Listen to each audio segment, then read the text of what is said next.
plus de 30 ans que le programme Erasmus existe. Alors le programme Erasmus en chiffres, c'est 33 pays qui en font partie. L'Espagne, qui reste la destination reine devant l'Allemagne et la France. Oui. C'est 9 millions de personnes qui en ont profité depuis 1987, dont 1 million d'étudiants et d'enseignants français. Mais le dispositif ne cesse de s'étendre. Alors pour en parler ce soir, je reçois Marie-Raphaëlle Minier. Bonsoir. Alors vous êtes coordinatrice jeunesse à la Maison de l'Europe des Yvelines.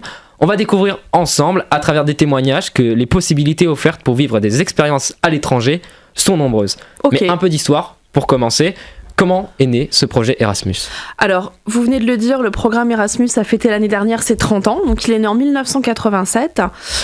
Et en fait, l'idée est venue dans la fin des années 60, en 1969, quand une jeune étudiante italienne s'est rendue compte qu'elle était obligée de recommencer tout son cursus scolaire après être partie à l'étranger.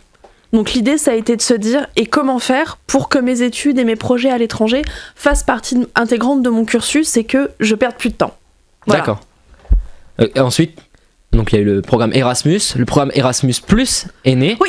Alors, comment est-ce que c'est devenu Erasmus Plus ? Alors le programme Erasmus+, lui, couvre la période en gros 2014-2020. Bon, ça va perdurer bien évidemment après 2020, mais il commence officiellement en 2014.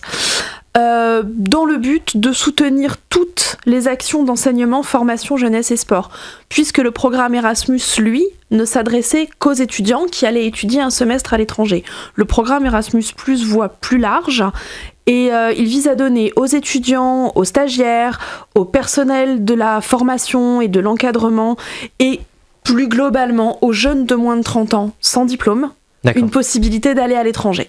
Pour faire des études qui seront Ou un aussi valables. stage. Ou un Ou un stage stage de formation professionnelle, ce qu'on fait nous à la qui Maison de sera l'Europe. reconnu en France. Tout à fait. Alors, avant d'aller plus loin, on va écouter d'ailleurs 2 témoignages de 2 jeunes qui sont partis avec ce programme. Alors, je suis parti en Allemagne via Erasmus+. Et une fois sur place, j'ai effectué une mobilité de 3 mois dans laquelle j'ai travaillé dans différents secteurs de la mairie de la ville d'Aschaffenbourg en Bavière. J'ai travaillé notamment en ingénierie civile, en entretien des espaces verts, en traitement des eaux et en recyclage. Alors ça faisait longtemps que j'avais envie de partir en Allemagne et j'ai eu la possibilité de le faire via la mission locale de Saint-Germain-en-Laye qui m'a redirigé vers la Maison de l'Europe des Yvelines et qui du coup m'a permis de partir pendant 3 mois. Professionnellement parlant, ça m'a apporté un gros plus à mettre sur mon CV, notamment au niveau linguistique. La chance de pouvoir partir plus facilement et accessoirement c'est un gros plus professionnel. Et en prime ça m'a apporté quelque chose du point de vue personnel, notamment une plus grosse confiance en moi et encore énormément de choses que je ne pourrais pas citer. Alors on vient d'écouter Lou, un grand fan de métal, plus particulièrement du groupe allemand Rammstein, qu'il a découvert grâce à l'Allemagne. Il est parti de septembre à décembre en 2017. Il a fait un stage dans les services municipaux d'Aschaffenbourg, oui. en Allemagne. Alors juste avant d'en parler, on va écouter cette fois-ci le témoignage de Romain qui a 25 ans, qui lui est parti d'avril à juillet 2017. Il est parti à Galway en Irlande. Il a été reçu dans une famille d'accueil et a fait un stage dans une imprimerie. Avant de partir en stage, j'ai fait des diplômes dans la programmation et je suis parti à l'étranger parce que je me suis rendu compte que mon niveau d'anglais était une barrière pour moi. J'ai eu la chance de partir au Japon avant et même là-bas, je me suis rendu compte que mon anglais pour communiquer avec les autres étudiants, c'était compliqué. Donc j'avais vraiment besoin d'améliorer ça. Alors moi, j'étais à Galway en Irlande, j'ai fait un stage dans une imprimerie et donc au quotidien, c'était de la manufacture, du travail manuel. Après, j'ai eu la chance qu'ils me fassent confiance, donc à terme, ils ont laissé utiliser de plus en plus de machines et laissé de plus en plus d'autonomie. Et donc, mon quotidien, c'était la famille. J'ai eu la chance de pouvoir continuer le sport que je fais ici, là-bas, et le travail. Pour moi, l'anglais et le fait de montrer que je suis autonome et capable de me débrouiller dans des situations pas forcément évidentes, ça sera forcément un plus sur le CV. Pouvoir montrer que l'anglais dans mon domaine, c'est obligatoire puisque c'est le langage universel. Donc oui, ça sera définitivement un plus pour moi. Alors on a entendu, ils ont beaucoup apprécié leur voyage d'Erasmus. Alors on va procéder par étapes. D'accord. On va rappeler juste qui peut bénéficier de ce programme. Alors, j'ai envie de vous dire tout le monde, mais c'est quand même pas tout à fait vrai. Donc des étudiants, des jeunes qui ne sont pas en études et qui sont sans emploi, Les membres des équipes éducatives, formation professionnelle, décideurs, etc., etc.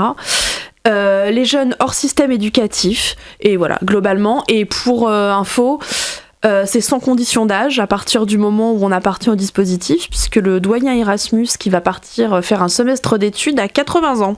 Ah, quand même. Quand même.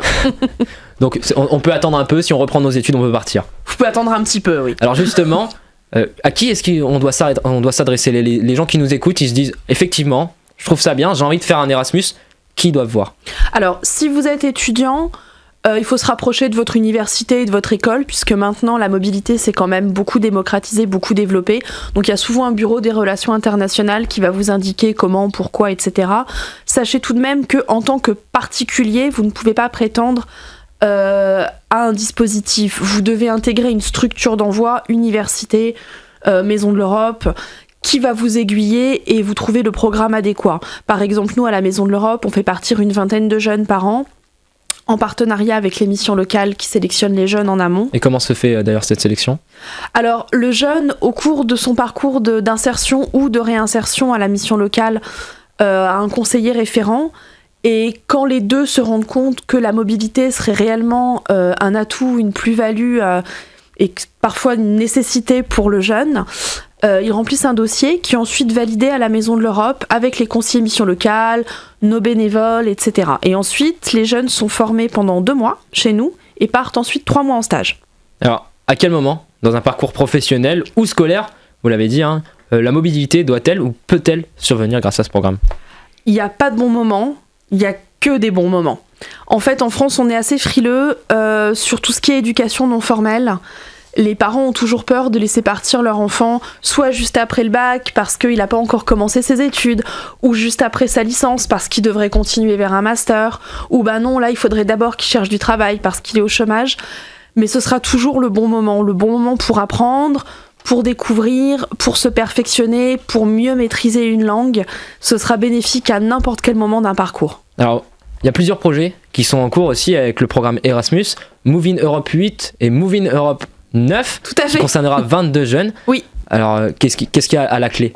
Alors, à la clé, une formation à la Maison de l'Europe, très intéressante, qui débouche sur 3 mois, voire 4 mois pour les prochains. Certains pourront partir 4 mois de stage à l'étranger en Irlande, en République tchèque, en Allemagne ou en Espagne. On travaille avec ces 4 pays-là.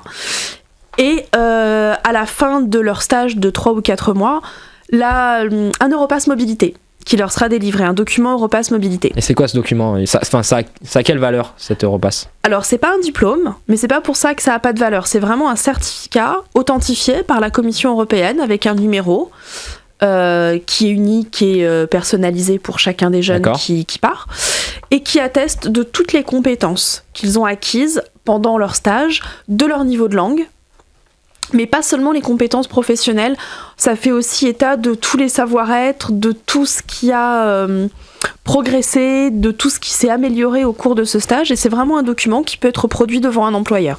Alors l'an dernier, plus de 24 000 Europass Mobilité ont été délivrés, un chiffre qui a augmenté de 26% par rapport à 2016, alors on suppose que ça va encore augmenter, mais une question, comment est-ce que les jeunes peuvent-ils faire valoir leur expérience accumulée et quels bénéfices ils en tirent de ce programme? Alors surtout vraiment ne pas hésiter à le réinscrire sur un CV. C'est pas parce que c'est un stage non rémunéré, pas dans le cadre des études, je pense aux jeunes en réinsertion professionnelle. Surtout mettez-le, notez-le, écrivez-le et sachez en parler à votre employeur en expliquant à quel point ça vous a donné de nouvelles capacités. Je pense que ça montre qu'on est ouvert, qu'on a été capable de s'intégrer et de s'acclimater dans une culture qui n'est pas du tout la nôtre. Je prends un exemple tout bête, les jeunes que j'ai en formation, quand je leur explique qu'en Irlande on dîne à 18h, premier truc c'est l'heure du goûter en France. Ça fait peur. Ça fait très peur, et en fait ils s'y font très bien et ça montre une grande adaptabilité. Merci beaucoup Marie-Raphaëlle Minier d'avoir été avec nous dans le Mag sur Sensation. Je rappelle, vous êtes coordinatrice jeunesse à la Maison de l'Europe des Yvelines. Oui. Pour en savoir plus sur le programme Erasmus et Erasmus+, rendez-vous sur le site internet de la Maison de l'Europe, maisoneurope78.eu. Et pour revoir ou réécouter cette émission, rendez-vous sur notre site internet et notre application Radio Sensation.